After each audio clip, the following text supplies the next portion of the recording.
Today from the Global Lane, a massive cyber attack against the U.S. government. If you were to put this on a scale of 1 to 10, this one's blinking pretty close to a 10. Are the carbon tax and Green New Deal coming to America? Be afraid, be very afraid. COVID vaccines may bring economic gain, but Biden policies may bring economic pain next summer. The reality of tax increases to corporate America are going to begin to set in.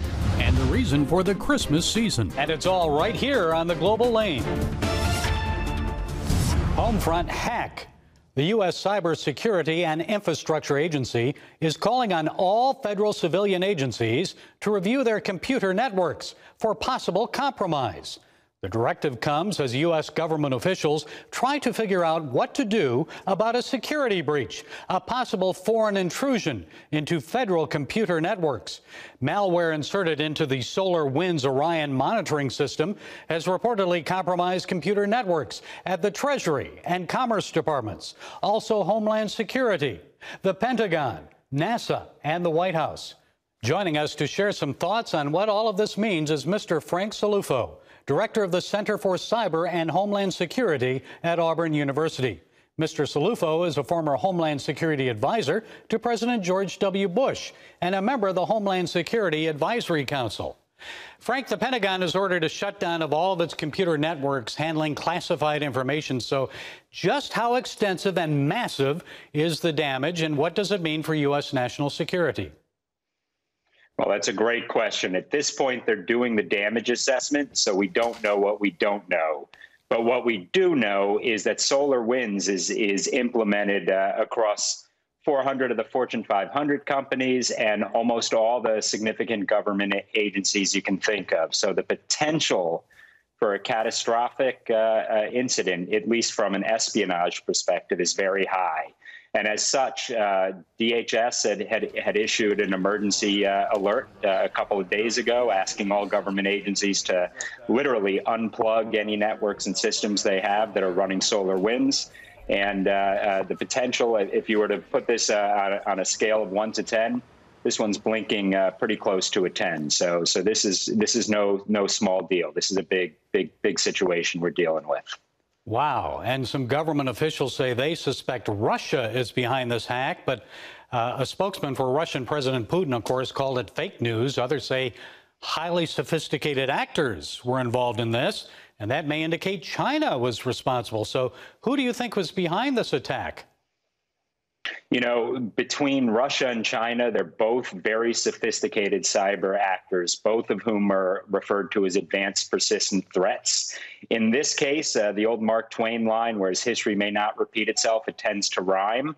We are seeing a lot of the tactics, techniques, and procedures we had seen Russia engaged in the past. So I think that still early to tell, because others can try to make it look like and pin the incident on someone else. But as far as what we've seen in the past, history's rhyming a little here, and we've seen this in the past from Russia. That by no means gives China a pass, because China is incredibly active in terms of nefarious cyber activity. And they've been behind probably the most sophisticated espionage incident in the United States. That was the attack of OPM. Basically, everyone who filled out their security clearance forms had their information compromised by China in the past. So either actor, it's a big deal, and we got to make sure that we stanch the bleeding now. Is this a result of a gradual, highly sophisticated effort that began worldwide back in March or April? Your thoughts? Yeah, that's a great point. So rarely does the incident occur immediately after a breach is intended. What you're seeing here is they were able to access different levels of credentials. In other words, they got in through the front door, and then they were through the back door. Then they were able to get into the front door of all of our homes and all of our buildings and all of our government agencies. So in all likelihood, this is what's referred to as a supply chain attack. In this case, it's a software that's deployed all throughout the U.S. government that was exploited. It was done so in a very sophisticated manner.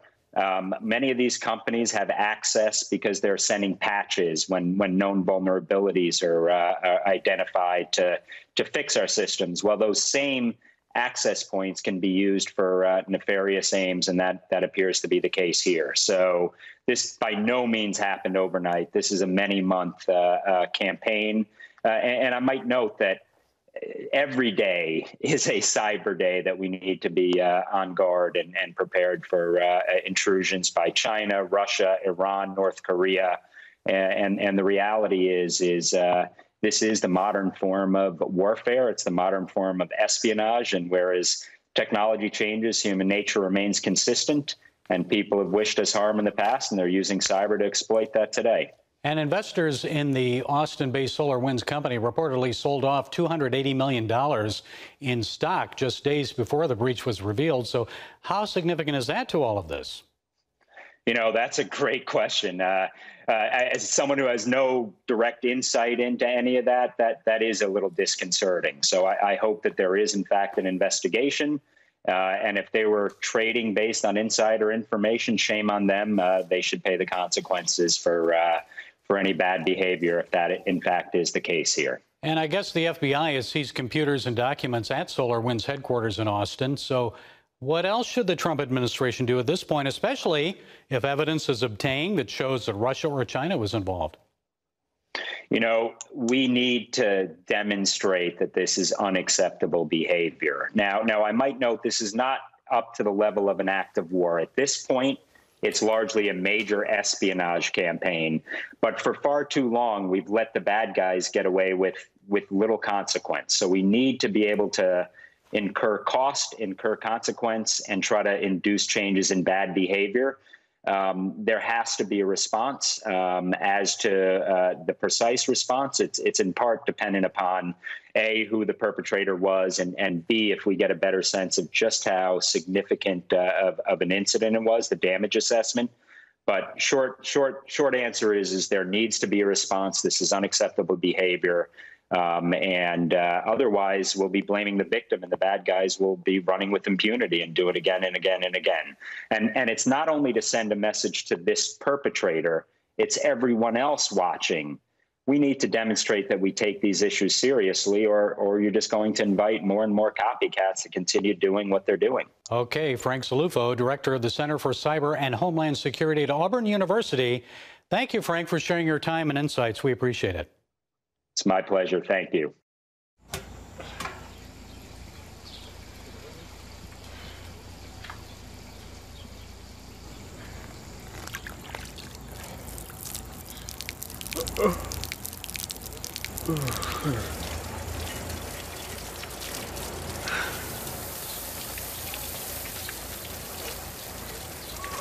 Life is better with a good night's sleep. Get your free DVD or booklet of Protect Your Sleep as the world watches from the outside. It's a big diplomatic tug of war here in the Middle East. Go inside the story with Jerusalem Dateline. Israeli archaeologists are talking about a discovery that could change the thinking about the Temple Mount. Join CBN Jerusalem Bureau Chief Chris Mitchell and get the biblical perspective on the events shaping the world. What starts in Israel then ends up going to other places. Watch Jerusalem Dateline Friday night at 9:30 on the CBN News Channel. Life. It's meant to be lived fully. Jesus said it. I came to give you life. Life to the fullest. Life in your family. Life in your finances. Life in your body, mind, and spirit. Life in your everyday.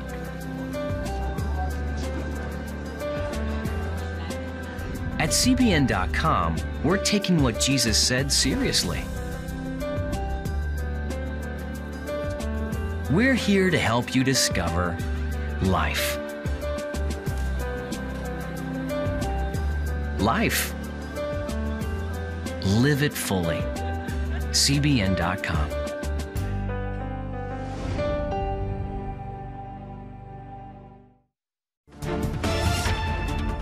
Joe Biden says once he's sworn in as president, it'll be full steam ahead on combating climate change. Biden says the United States will rejoin the 2015 Paris Accord on the first day of his presidency. He also promises to hold a global climate summit within his first 100 days. So is the Green New Deal and a global carbon tax coming to the USA? Or will Biden propose something else? Well, joining us is Gregory Wrightstone. Mr. Wrightstone is a geologist and the executive director of the CO2 Coalition in Arlington, Virginia. He is best-selling author of Inconvenient Facts, the science that Al Gore doesn't want you to know. Greg, it's good to talk to you again. So last fall, NPR Marist poll found only 12% of Americans say they're concerned about climate change. Yet it appears Joe Biden and the Democrats are making it a priority. So where do you think Biden plans to take us on this issue? Well, yeah, he's going to take us someplace that's not going to be very pleasant for everybody in America. In fact, I'm in the middle of putting the final touches on a new commentary. The title is Joe Biden and his climate plan, be afraid, be very afraid. And we can tell how serious it is by who he's putting on his administration. He started with John Kerry as his climate czar, if you will. Now, John Kerry he's a true blue, dyed-in-the-wool climate extremist who really believes the Earth is going to end unless we act now. Other people, I think, mouth the words, but he's a true believer. And what's interesting about Kerry and kind of scary is that 3 years ago, he stated no matter what the United States did about climate change in terms of reducing our emissions, it wouldn't have anything to do with changing the world's temperature at all. We would have no effect on climate change. And the reason he said was because India and China continue to escalate their emissions by building more coal fires, mainly China. I could very well see John Kerry making a trip and coming back home waving a signed document by Xi in his hand saying, I've saved the Earth, I've saved the planet. The Chinese are going to reduce their emissions by X% by 2050. And, well, we had to get rid of we had to undo all that tariffs and all the good work that's going on for the last 4 years trying to flatten the playing field with China. So that's a real danger right there with Kerry. And we also look at the other people he's appointing there, Janet Yellen at Treasury, actually. You're going, what does Treasury have to do with this? But I think it's likely Joe might impose some type of climate emergency like the COVID emergency about climate. And Janet Yellen's been a huge, huge supporter of carbon taxation scheme. She calls it a free market solution to the climate change problem. I call it a solution in search of a problem. And Greg, that would be very costly to the U.S. I mean, some people are estimating as much as $90 trillion over 10 years. How could we afford that as a nation? Would that bankrupt the country? It'd put us on our knees, economically put us on our knees. It would, and that's what the Chinese want. This is going right in with their scheme. Boy, they would love nothing better than to impose a carbon tax on America and on the Western world. It would cripple us economically. It would elevate the Chinese economy because they're not going to do anything. We know that. Is that the goal, Greg? Is that the real goal, Greg, in all of this? Because I know Biden pledges to reduce carbon emissions in the USA to net zero, and by 2050, saying it would be good for the economy because it would create jobs. Also, Governor Gavin Newsom, right? He's already said gasoline-powered automobiles will be phased out in California by 2035. So both men support phasing out coal and oil and gas fracking, but what about the jobs? What do you think of those steps?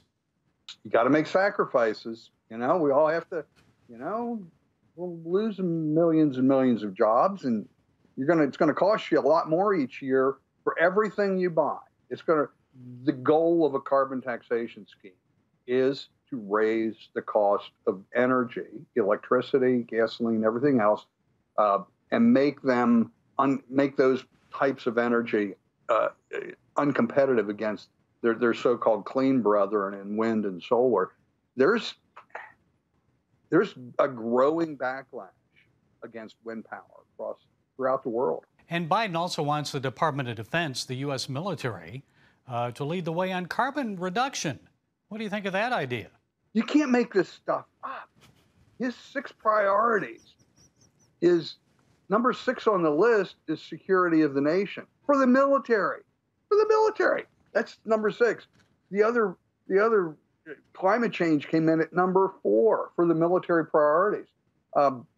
It's too scary you can't laugh at it. If somebody was writing a novel, you go, come on, nobody would do that.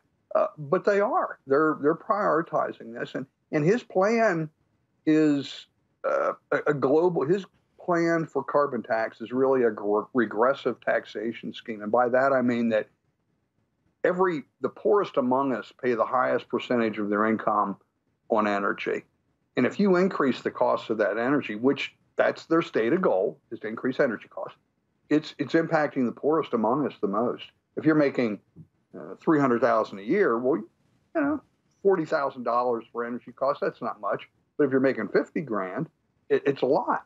It's not a good idea, and it's going to be very economically crippling here to the United States. Well, plenty of material for a new book for you, Greg.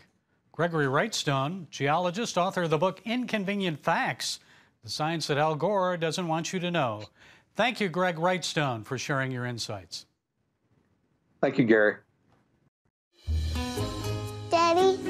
Yeah, buddy? How many nickels are in a dollar? There are 20 nickels in a dollar. How do birds fly? Does milk really make my bones stronger? Yeah.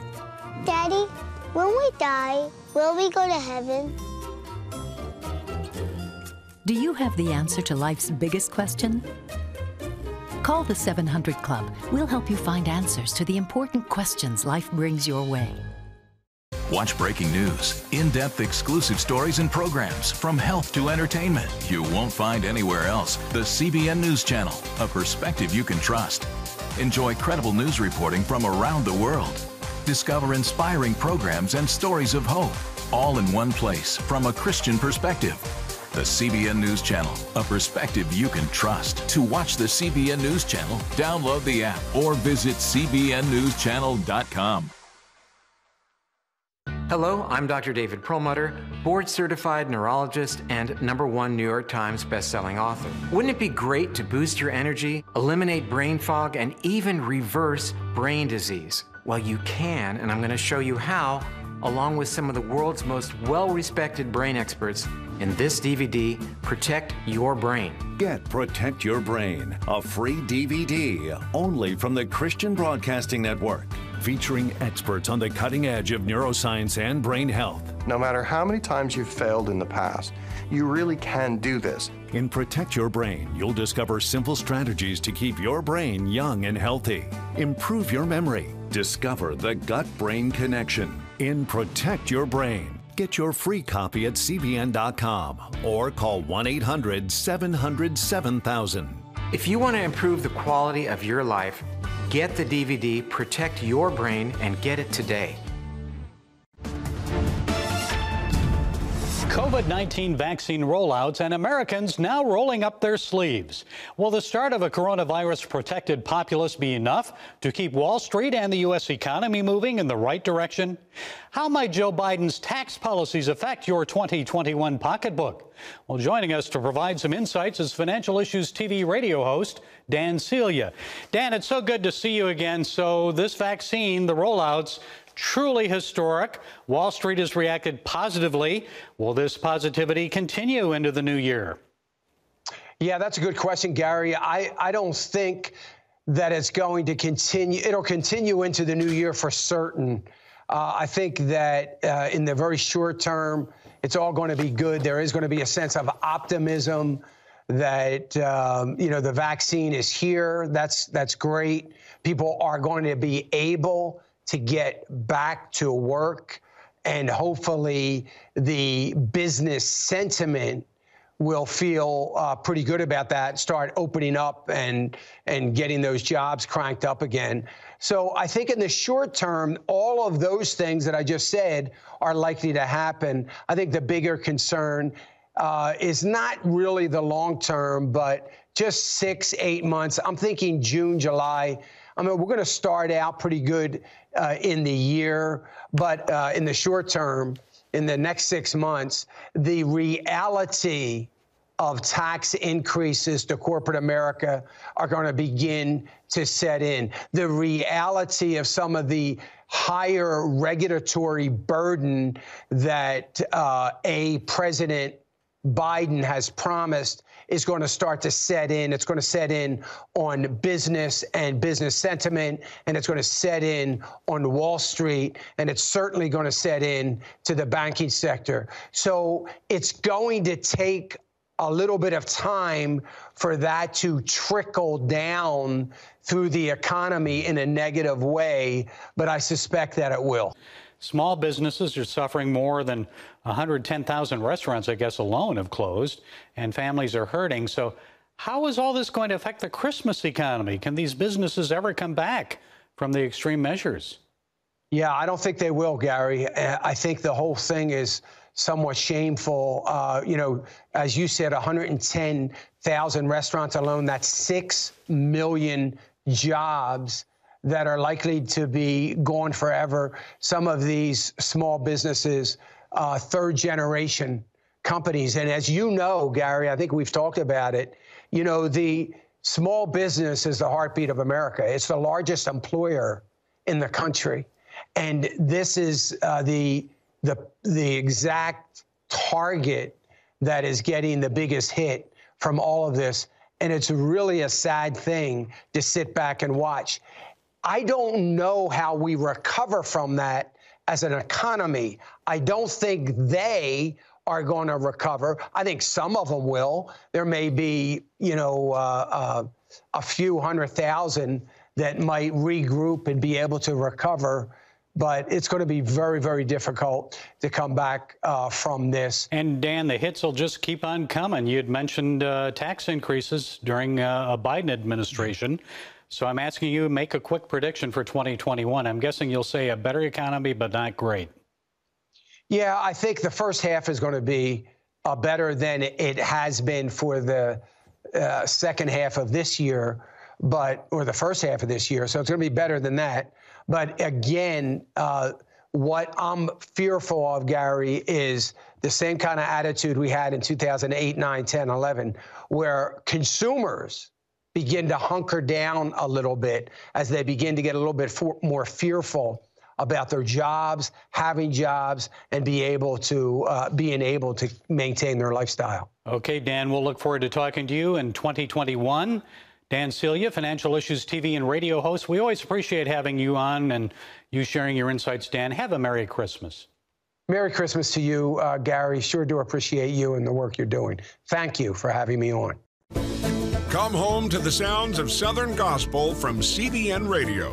You'll enjoy a rich Southern blend of bluegrass, classic gospel, and Southern gospel favorites like the Gaithers, the Crabb Family, and bluegrass sounds like Mountain Faith. So make yourself at home with the all-new CBN Southern Gospel, now available at cbnradio.com.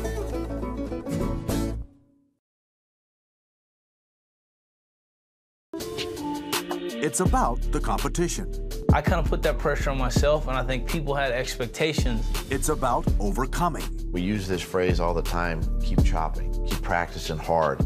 It's about going the distance. You know, I think as a father, it's my job, you know, to lead, just be the best husband and father I can be. Watch Going the Distance with Sean Brown Saturday night at 7:30 on the CBN News Channel. Life.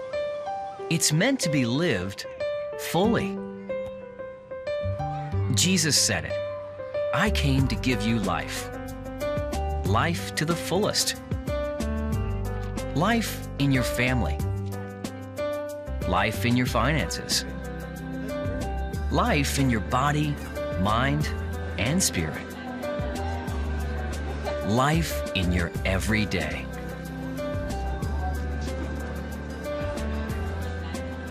At CBN.com, we're taking what Jesus said seriously. We're here to help you discover life. Life. Live it fully. CBN.com.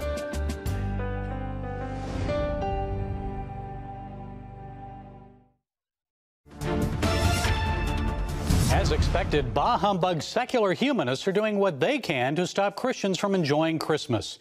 You may have heard about James Faison of Clinton, North Carolina. He displayed a 6-foot lighted wooden cross in his yard, and the Housing Association said it would have to come down because it's not a Christmas decoration.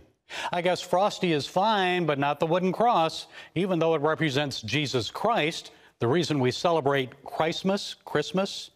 Well, after receiving many complaints, the Housing Association agreed that James could keep the cross up, but he has to take it down after Christmas.